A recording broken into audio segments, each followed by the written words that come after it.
Well, we are here with the Cut to the Chase Sports Podcast and college football. We have a full slate of games this week. We're back, a normal show. Everybody, welcome back. I'm Chase Johns. To the right is Matthew Allen Ricketts. What's going on, Matt? What's going on, boys? This is my favorite show of the week. Back again for another year of college football. We got Matt's picks. We're ready to rock and roll against the spread and all your gambling needs here with the college football. We got Brady King down there. I'm excited, man. The Buckeyes are playing. It's Tuesday. I can't wait. And a good plug for this. Our Ohio State preview is out now. If you guys haven't watched that, go on ahead and go back and watch it before this episode. But again, Brady is down in Ohio State. He's in Columbus. Brady, what's going on with you? Not much, man. Just, I know Matt says it's his favorite show of the week. It's a great show to do every single week during college football season.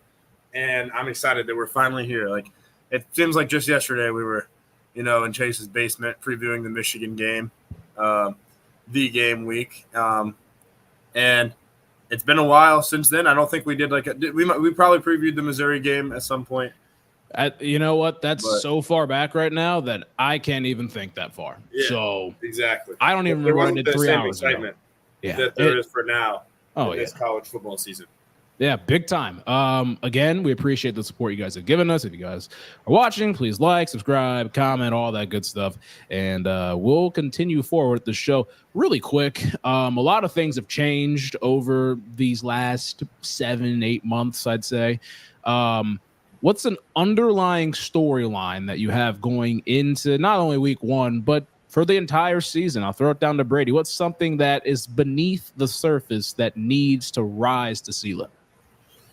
I think an underlying storyline would be, what will the Alabama and Michigan rosters and team look like after losing a vast majority of their key pieces from last year, being 2 playoff teams under their new coaches, and just in general, those 2 teams bouncing from last year, see what they look like with a very much new identity in terms of roster, even though Michigan will still run the ball almost every play. Yeah, and again, Alabama, Michigan played in that Rose Bowl game last year, a classic one to say the least, and they will be going through some big changes. Again, having Nick Saban not on the sidelines anymore, it's going to be really odd on College Game Day and everything. You did a good job last week, but just going to be a very odd thing to get used to overall. Kalen DeBoer there, Sharon Moore in Michigan. Jim Harbaugh got out of there before the heat came down. We'll talk about that Michigan game in a little bit. Matt, is there any underlying storylines that need to be brought to the attention of the people? I not necessarily storyline right now. It will be later in the season, I believe. With the new 12-team format, we all know that, the 4 power conference teams that win the championship get a bye and everything. So I'm interested to see later down the road, when you got teams that have already clinched conference championship tickets, like they're going to their championship game and then they have their big rivalry games that week before, do they sit guys? Do they, because I'm just curious. I'm curious to see the load management and how teams handle their players and what's going on towards the end of the season this year. I think it's something to be careful of and to watch. I hope it doesn't affect college.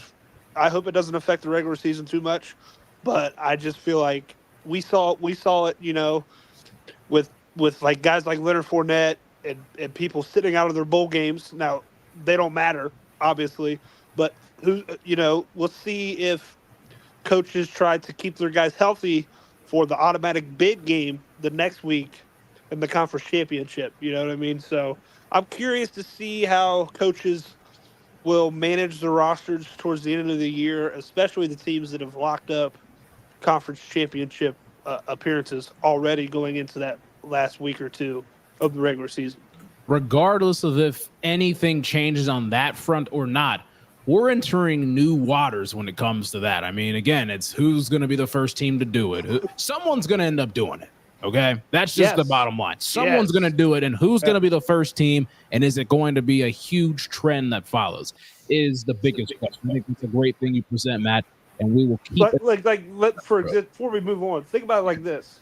What if Ohio State and Michigan have already both locked up a Big Ten championship appearance before they play Week 12? I mean, you really risk going out there when you know that the next week is the game that matters? You know what I'm saying? We have seen one of the teams lock up the spot, though, before. Like 2017, we went into that game already having the bid to go to the Big Ten championship, and we still sent out everybody. But it's still but it's in different that now situation. because you get a first round bye, like in the playoff. Like, it's just different in that regard. Is really what I'm saying. Like, you don't have to play that first round game in the playoff, so that it makes it different. And so that's just what I'm just curious to see. Like, that would be crazy. Like, I hope it doesn't affect it, but if they're both automatically playing, it's something to watch. It is. It's something to watch. It definitely is. That's going to be a big thing to go forward. I really like you bringing up that point, Matt. Before we get into specific games and underlying storyline for me, I know I have to bring this team onto the show for one time. How about those Cincinnati Bearcats? Can they make a bowl game? Can they make a bowl? That's my question. Because the schedule's weak. The schedule's weak. Can we go 6-6? I don't know. I got the call with my good friend Christian Pagan Saturday, 2:30 p.m. in Cincinnati. But off that note, we go to Clemson and Georgia. We got a big-time game. That's a noon game, I believe, on the channel of ABC. So, Matthew, your thoughts on Clemson versus Georgia, and we'll bounce to Brady afterwards. Well, I'm excited for the game. I'm excited to see Garrett Riley in another year with the Clemson offense to see if he can get it moving. I mean, they've got a good running back in Maffa. He's coming back. Phil Maffa's coming back. The receivers wise, that's going to be the key in the quarterback play with Cade Klubnik. They got young guys.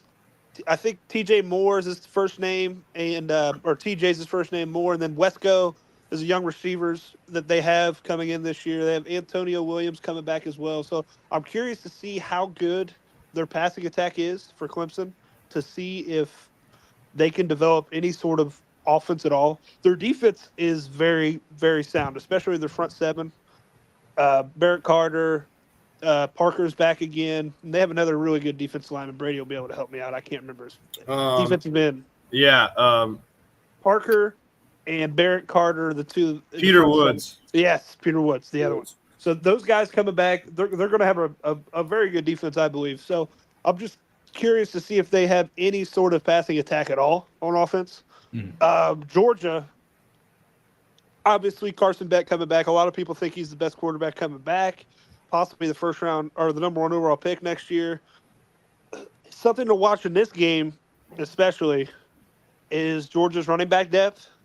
I'm not exactly sure. I know their second guy, Robinson, is hurt, and I think he's going to be out this week.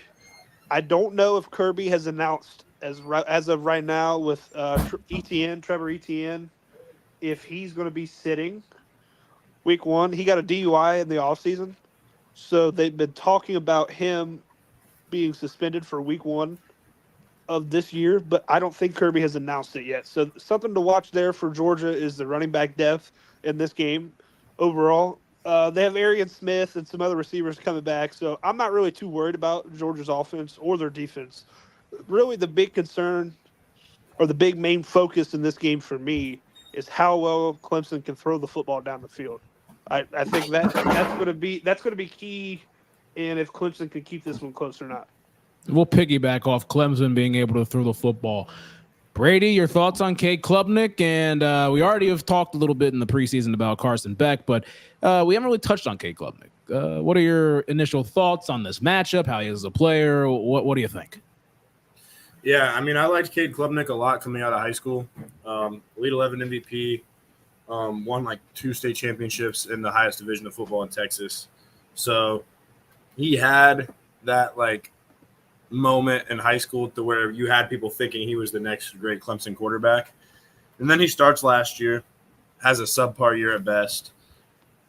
I'm not too high on him, to be honest with you, based off what I've seen. I don't think he's one of the best quarterbacks in the ACC. But I think that he's a decent weapon in the run game, and I think if they have better weapons this year, which I think they will, TJ Moore, Bryant Wesco, two freshman receivers, both were highly rated, both were like top 100 guys. And I think that he could have a much better season just based off that. But quite frankly, I don't think Cade Klubnik is going to be a difference maker against Georgia. And I think other things such as defensive dominance for Clemson and their ability to run the ball will really be – and not even that. Like, Cade Klubnik's going to have to make a couple throws, obviously, but I don't think he has to take over the game. Gotcha. Let's make picks. I'm going to go on ahead and say Georgia wins over Clemson. I think it'll be an okay game, but I think Georgia will ultimately pull away at that rate. Brady, you got Clemson or Georgia? I think Georgia's going to get them. I do. I mean, I think it's going to be a roughly 14 to 17 point game in Georgia's favor. Now, Matthew, should we sound the alarm? Should we sound the alarm? And do you have a direct message to somebody? Wait, what'd you say? I said, do you have a direct message for somebody? Areve, get out! Areve, what's up? No. What? Continue. Okay. I'm talking. Hey, What's up? I'm talking about a guy that loves Clemson, Matt. Yeah, but what do you have to say? Oh, Daniel Harris, Clemson addict. Say it again. What about Areve? You have permission to cuss right now. Areve, get the fuck out, you twat. No, not. I meant it, Clemson addict. Okay. All right, boys. Here we go. First pick. I was just kidding, Areve. I was just kidding. He said he's kidding, but he's not. He's just. Oh my gosh. Okay, right. continue. First pick of the year, boys. First pick of the year gets the spread for me. We were 19, 15, and 2 last year on the show. So we're going to try to go ahead and continue with the winning record again this year. Okay. I like the Georgia Bulldogs in this game, minus 13.5. I just don't think Clemson offense is going to be as developed right away, especially throwing the ball with Cade Klubnik. I like Georgia in this game. We're going to go 38-14, Georgia. 38-14. Will you be tweeting at Daniel Harris during the game? Yes, I will. All right. You will put that out there and predicting a Georgia 38-14 victory over Clemson. We move to the night games. We know we talked about Ohio State yesterday, and that's a game that we'll talk about here in a little bit. But Notre Dame and Texas A&M, that's a huge one. Saturday night game, Fowler and Herbstreit on the call, ABC. We got Riley Leonard versus Mike Elko. You got the coach versus quarterback on primetime week 1 on 2 different teams now. Brady, your thoughts on this Notre Dame and A&M game? I'm actually really excited for this one. I'll be able to watch it after the Buckeye game, so I'll be tuned in. At Texas A&M, it's going to be really interesting to see how Notre Dame deals with that environment week 1, because that's a pretty good atmosphere, especially to start your year off with a new quarterback.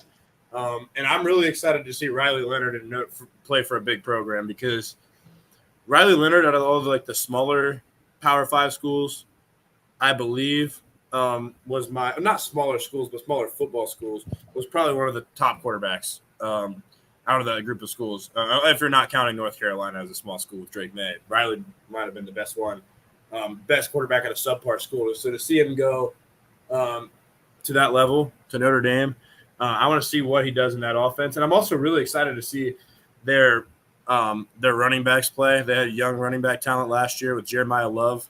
I think he'll have a big game. And then I'm excited to see their new transfer receiver, Chris Mitchell, as well as their young guy from last year, Jaden Greathouse. And then they have a top 2 tight end in the country with Mitchell Evans.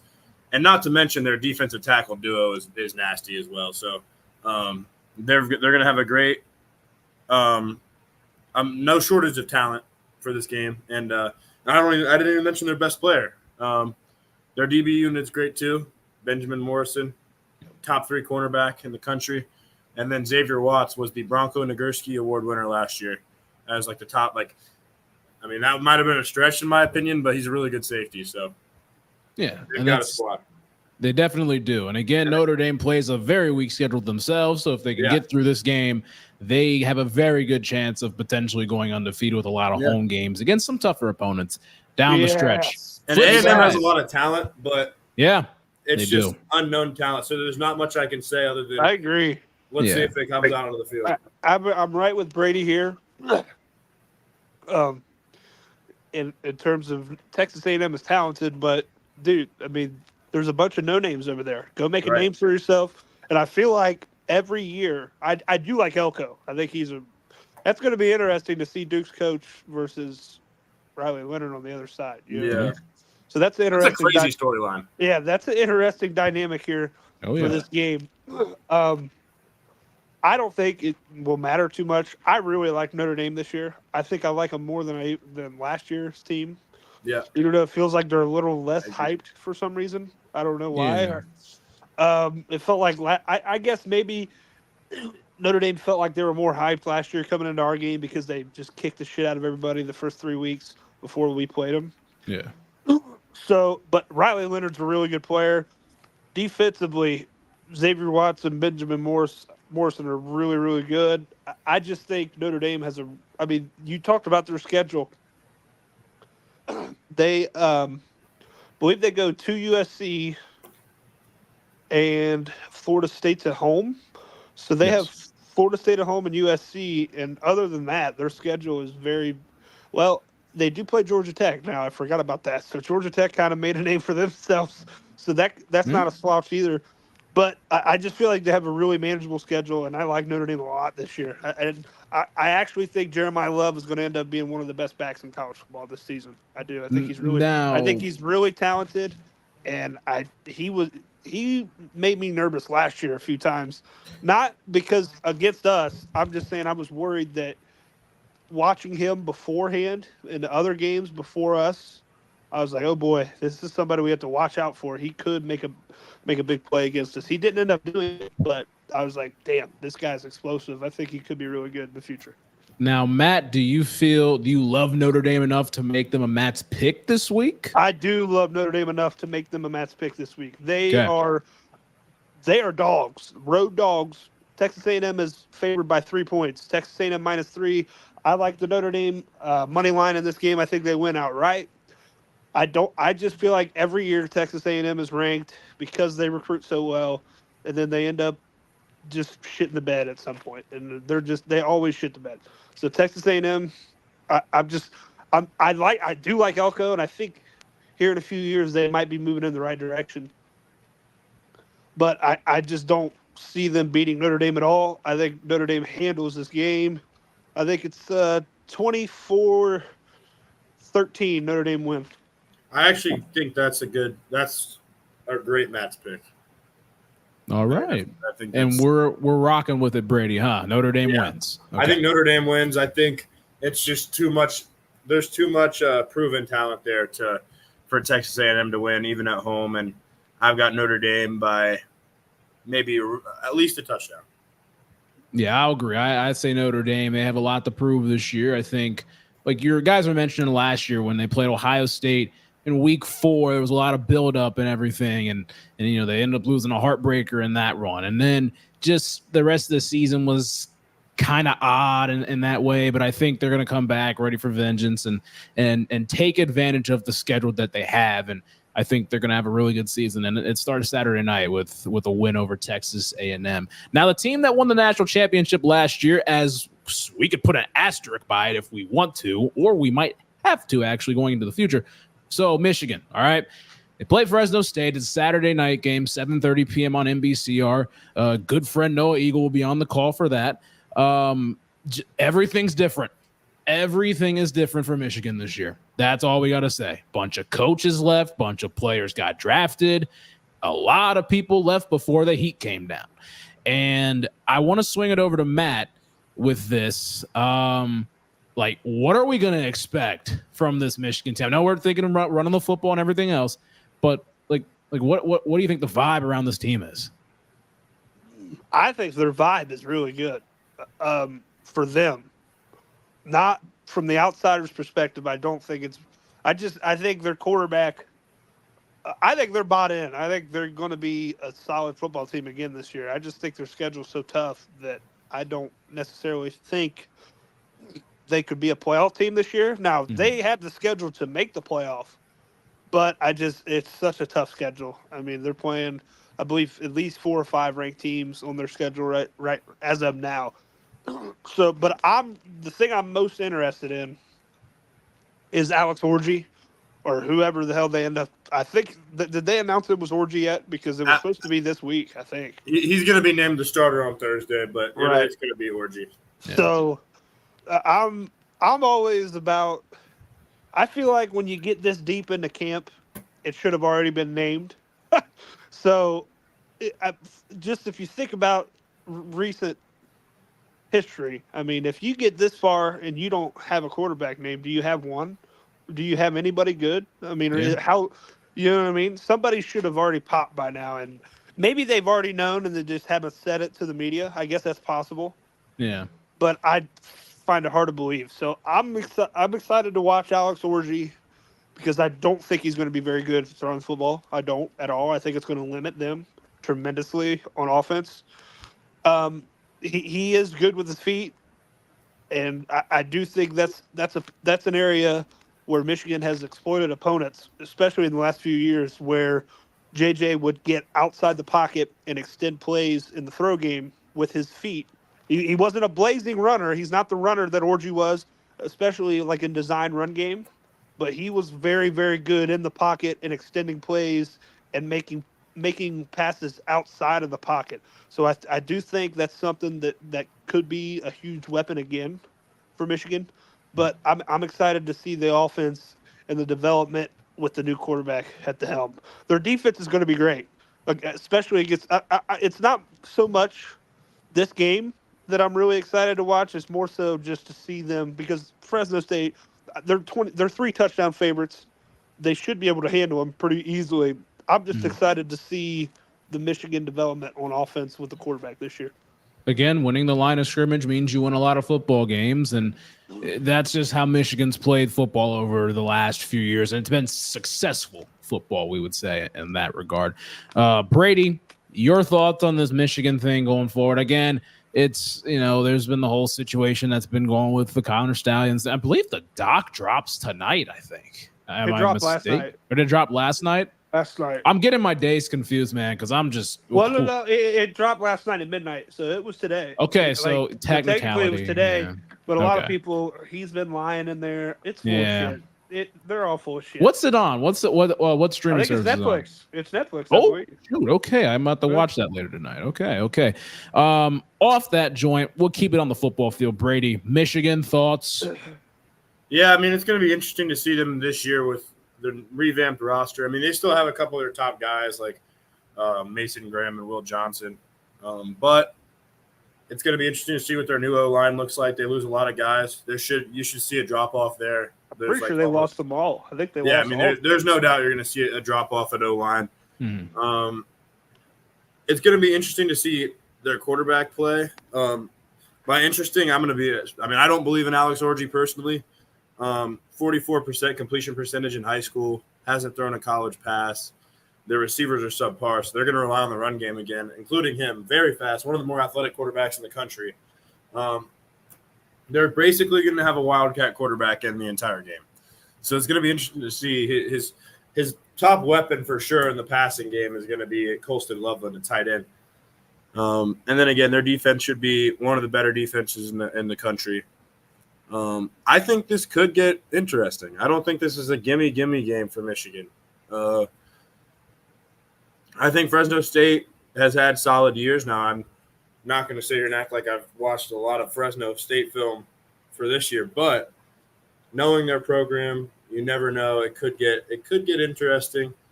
But this is more about seeing what Michigan looks like this year for seeing what they can foreshadow, and then they'll go into a week 2 matchup. That's going to be a fun one to talk about next week. But again, if you leave the door open for any uninvited guest, you could have a bit of a problem if you don't shut it quick enough.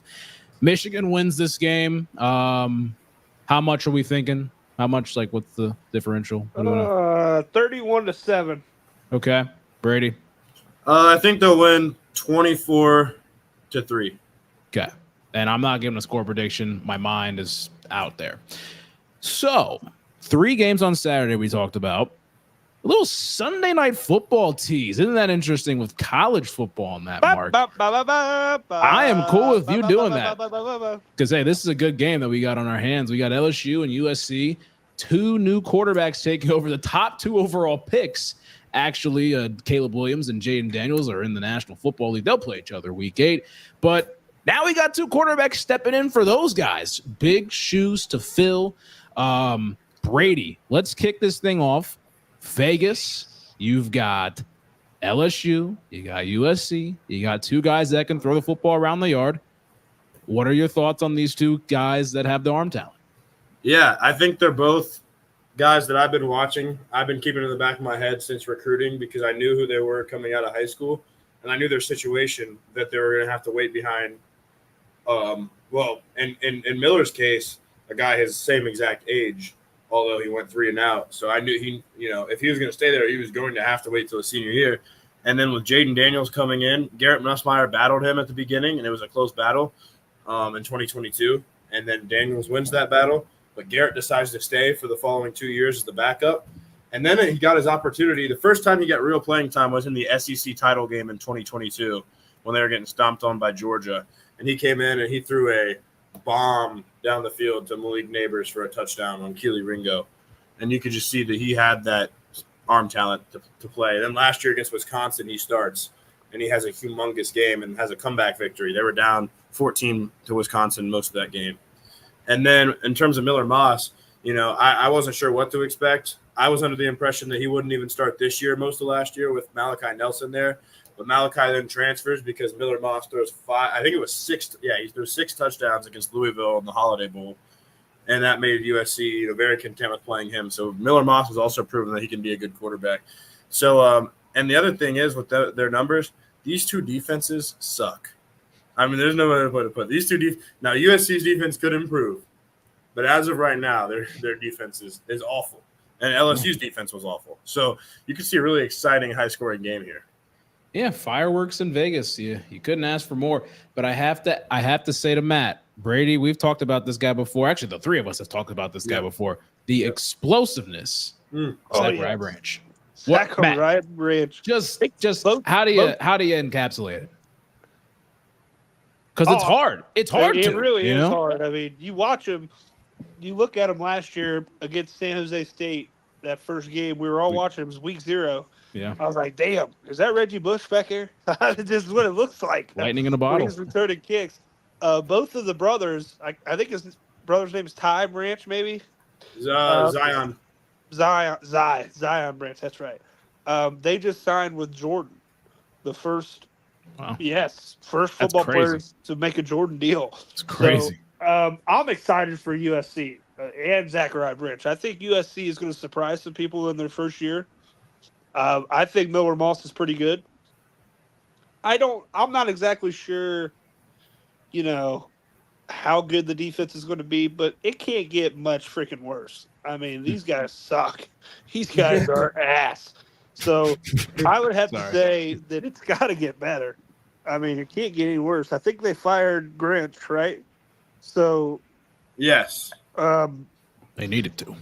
Hell, I don't even know who they hired, but LSU seems to – they lost all the weapons. I mean, all the weapons. Now, they recruit really, really well, so they'll have some.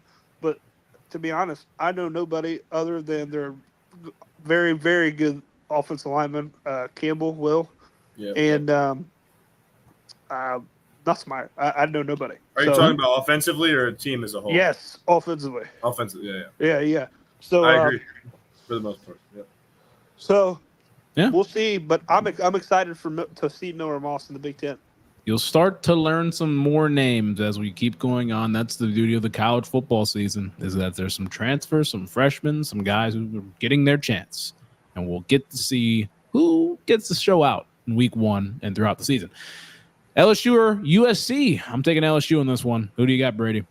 I got USC. I think they have a better offense this year.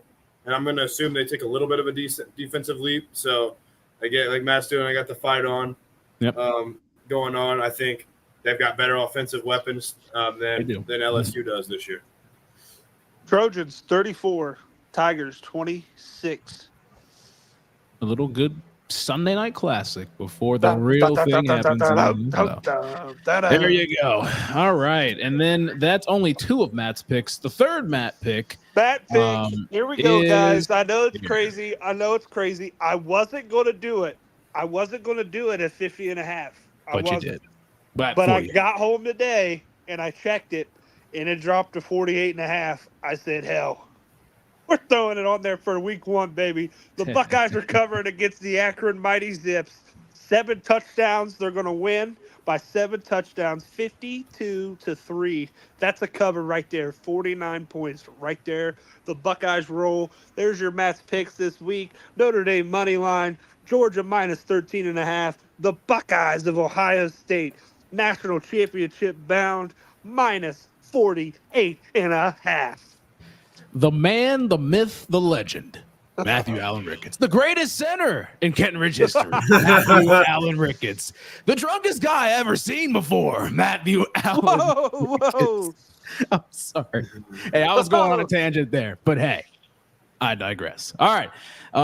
Since it's week 1, we're going to go on ahead and do our 12-team playoff predictions. We haven't done these yet. Interested to hear what you guys' thoughts are. I'm going to throw it down to Brady first. There's a common denominator on who your guys' number 1 team is, and I think we, all 3 of us can agree on this. Pardon me. Brady, 12 team. Here you go. Yeah. So this isn't necessarily. These aren't my top 12 teams. This is what I think the playoff will look like in terms of that goes down to. Remember, the top 4 teams are the conference champions. So I have OSU at number 1, going undefeated. Texas at 2. I think they go undefeated in conference, but lose 1 game outside of conference. And then I got Utah at 3. You think the Michigan Wolverines are going to beat the Texas Longhorns? I'm not saying what out of conference game. I think what the hell? 3, I have the Utes. I think they win the Big 12. Then 4, I have Miami winning the ACC. Now you got your top non-conference champion in Oregon, who I believe is going to go 11-2. Yeah, 11-2. Georgia is going to go 10-2. And missed their conference championship game. So that's why they're going to be behind Oregon, although I have them as a top 2 team in the country. Yep. 7th, I've got Alabama losing in the conference championship game to the Longhorns. 8, the Michigan Wolverines. 9, Notre Dame, who doesn't play in a conference championship. 10, you got the Ole Miss Rebels. 11, you go to Penn State. And then 12, I honestly just threw out Liberty, because they have Caden Salter. They have the best quarterback in the group of 5. Liberty, Bibberty, they say. So Liberty. Let's go through real quick, okay? Really quick, and then we'll go to Matt. Oregon over Liberty, I would assume. Oregon over Liberty, yes. Okay. Georgia, Penn State, who you got? Georgia beats Penn State. Bama, Ole Miss, who you got? Bama is going to defeat Ole Miss. Okay, Michigan, Notre Dame. Notre Dame beats Michigan. Okay, so you have an Ohio State Notre Dame game. You got Ohio State. Yes, I love playing with. I've got Ohio State beating Notre Dame for the 3rd year in a row. Texas versus Bama. Bama beats Texas. Bama beats Texas. All right. Utah, Georgia. Georgia defeats Utah. And Oregon versus Miami. Oregon hammers Miami. All right. Semifinals, Ohio State, Bama. No, wait. Excuse me. Ohio State, Oregon semifinal. Yeah, no reseed. Ohio State beats Oregon for the 3rd time. Wow. 3rd time. Okay. Ohio State's in the championship game. And then a 6-7 matchup with Georgia and Bama. Who do we got? Alabama beats Georgia. For the second time? For the second time. time. And it leads to 1. It'll be this. Would it be the 3rd? Yeah. No, wait, no. It's the second time. Second time. So you got Ohio State number 1 versus Bama number 7 in the national championship. And do we roll with the Buckeyes? The Buckeyes get their revenge for the 2020 national championship game and win the national title against Jalen Milroe and the Alabama Crimson Tide. All right, you heard it from Brady first. There we go. Ohio State beats Bama in the national championship game. Now, all that, we're going to do it again, but this time with Matt. Here we go, Matt. What do you got? I got OSU 12-0, number 1 team in the country. I got Utah 12-0, number 2 team in the country. Georgia, number 3. I'm going to go 11-1. Clemson 10-2, ACC champs. Notre Dame, listen carefully, 12-0, number 5, but could not get a top 4 seed. Oregon, 11-2. Yes, 11-2. Penn State, 11-1. Penn State 11-1 at 7. Texas, I believe they're going to be 10-2. Bama 10-2. Missouri 9-3. FSU 10-2, and they get in. And then the Liberty. Undefeated. All right, let's play the game, Matt. Play the Notre game. Dame Liberty. Notre Who we got? Dame kicks All the right, shit Oregon. out of Liberty. There you Oregon, go. FSU. Oregon runs through the Mighty Knolls. All right, the Nittany Lions of Penn State and the Missouri Tigers Penn of Luther State Burden. takes out the Tigers. Penn State takes out the Tigers. Okay, there we go. And a Texas Bama and 8-9. I'm going to take Hook'em Horns. Quinn Ewers. Moving on. All right, Quinn Ewers gets an Ohio State game. So what are we looking at, 1 versus 8? Ohio State takes down the Longhorns. All right, Utah, Penn State. We got a matchup of a Penn Rose Bowl State. game before. Penn State takes out the Utes. Ooh, an upset on that alarm. All right, Georgia. They'd probably be They're favored, to be taking on- honest with you. but Yeah, they might that's be. Probably would be at that rate. Georgia. Oregon beats Georgia. Oregon All right. beats Georgia. 3 Big Ten teams at that rate. And then we look at Clemson taking on Notre Dame, a playoff matchup in ACC championship from before. Notre Dame takes out Clemson. All right, so looking at it right now, we've got number 1 Ohio State is in this semifinal, and then we have number 5 Notre Dame, number 6 Oregon, and what is it, number 7 Penn State. So you have a number 1 versus number 5 matchup between Ohio State and Notre Dame, which we've seen the last 2 years. The And Ohio Buckeyes State makes it 3. beat their ass. This game right here, Penn State, Oregon. Big on Ten a neutral matchup. Field, on a neutral field. This is the first time they'll be playing, too. It is the first time. It is the first time. I'm taking the Ducks. The Quack Attack. The Quack All Attack. right. Dude, if we played, So- I would love to play Drew Aller in the Natty, though. I Yeah. thought you were going to go that route. I was I like, thought you hold were on. too. I was like, No, hold on a no, second. no, I was no. like, I was going to say 2 1 versus 7 championship games would have been insane that you Yeah. guys would have picked, and you haven't really talked about it like that. Yeah. But Julian Fleming versus So Ohio I do State. like the Buckeyes beating the Ducks in the Natty for the 3rd time. the third, that's going to be tough to do. But again, we all agree on Ohio State winning the championship. They kind of have to this year. So, all right. We have a little black stripe alert in Buckeye Ooh, Nation. read it off. Aaron Scott Jr. has removed his black stripe. Ah, Yeah, good baby. stuff. Hey, Good Bron. stuff. Has removed his black Well, stripe. we all heard that Aaron Scott Jr. was the one to. We have, and, Yeah, and we expect to see him out there on Saturday for sure, guys. yeah, most definitely. That's a great thing to see. We heard that. Yes, we did I hear heard that. Yeah. I heard for sure. I heard too, and Matt heard too. But hey, that's off. Off that note, man. Push it on the news. Aaron's got the pride of Springfield High School. But hey, we got through another episode. Man, we get like 12 to 13 more of these for the next couple of months. Dude, this was is awesome. this is this the was a third really year. good one. Really This is the good third year we've done this, man. Matt, you Yeah. came on in 22, and this is the third year of college football coverage the 3 of us have put together. And I'm excited, especially for October the 12th, when the 3 of us will be back and we'll have a whole crowd of people. It's gonna be, oh man, it's gonna be so fun. Gonna be awesome. But again, anybody got anything before we get on out of here that they would like to say? I'd like to thank our special guests of the that came on the show, RF Puri and Tanush Contractor. All right, thanks, What RF the Fareed hell? and Tanush Contractor. I'd like to say one thing. Okay. Let's go Buckeyes. All right. That's awesome, man.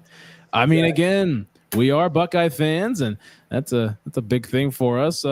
Should we play the Ohio State song before we get on out of here and end on Hear a the good note? Bengals roaring. Okay, that's a little- mean and angry. That's a little that's a week or so from now. Okay, that's a week or so from now. Matt, do you or Brady, do you want to pull up the fight song so we can Yeah. end this show on a good note? You know. Yes, I can do that real quick. Okay. Yeah. Again, Matt. Hopefully, I hear that song being played a lot of times on September the 8th. That'd be great. But here we go. This is what Matt gets up for. You know, every Saturday morning. Literally and figuratively.